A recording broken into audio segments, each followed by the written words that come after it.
اسبوعين 3 4 بالكتير هتلاقيني محبوس. انا بكلمكم بجد، او معزول او متجمد. هو في كده؟ لا بس هو بيبقى في كده في الدنيا؟ هو الشريف المحترم التاني، الشريف المحترم اللي بيحترم مؤسسات بلده يتعمل فيه كده؟ واللي عنده عيال كل يوم عايزه. شوفوا الواد ناصر وزوبع وزفت الطين ده مطر والعيال دي كلها خلاص يقول لك اوعى تقارن نفسك مع محمود الخطيب، ده اعظم رئيس نادي. ده عندكم، ومش شرف ليا انتم خونه تقول عليا عظيم، مش شرف ليا والله العظيم ما شرف. ليه؟ لان انا شوكه في ظهركم وفي ظهركم وهستمر. بتقول لي هدفكم كل يوم، ما اتحبس ليه؟ رحت سلمت نفسي، مش عايز اتكلم عن الحكم عشان بحترم القضاء، تمام؟ وقضيت رمضان في السجن وانا ما عملتش حاجه. بس انتوا هربانين خونه، انتوا كلكم خونه هربانين، كلكم واخدين مؤبدات واعدامات وهربانين بره مصر، تمام؟ دول ورا رئيس النادي ده، شوفوهم بيقولوا عليه ايه؟ اعظم رئيس نادي. وانا اقول لك ايه؟ وصمه عارف ده كابين الرياضه مرتضى منصور. عشان شريف، عشان بحب بلدي، عشان واقف ورا بلدي، مش واقف ورا رئيس بلدي، لا انا واقف ورا بلدي.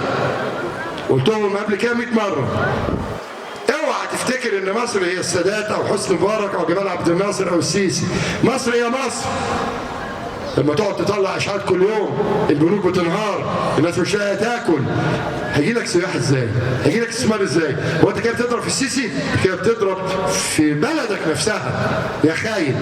وحقك انك انت اولادك التاني اللي هربان اللي اسمه زفت الطين ده الكذاب ده اللي بيسمي نفسه صادق، تمام؟ كل يوم ده منين؟ احنا وراه واقفين معاه، والوحيد اللي واقف مع بلده ده مش شايفين البهدله اللي احنا متبهدلينها. فربنا يستر ونلحق نخلص المرحله الاولى، ما نتحبس او نتعزل او نتجمد او نروح القلعه. ربنا يستر. ولما بيحصل ده للاسف ما بلاقيش حد واقف ورايا ومعايا الا ربنا واسرتي، الا ربنا واسرتي. النادي باظ، النادي ضاع، النادي اتعمل. حضرتك عملت لي ايه؟ حضرتك بتيجي الجلسات بتاعت المحاكمه؟ لا. حضرتك لما توقف القيد حضرتك جيت معايا اتحاد الكوره؟ لا. حضرتك رحت معايا؟ لا. طب انا عندي جلسه مش عارف بتقول 18 ولا 19 في مجلس الدوله، حضرتك هتجي لي؟ لا. لا. روح حارب يلا. انما يكفيني شعور الجمعيه العموميه المحترمه، مشاعرهم طيبه، ويكفيني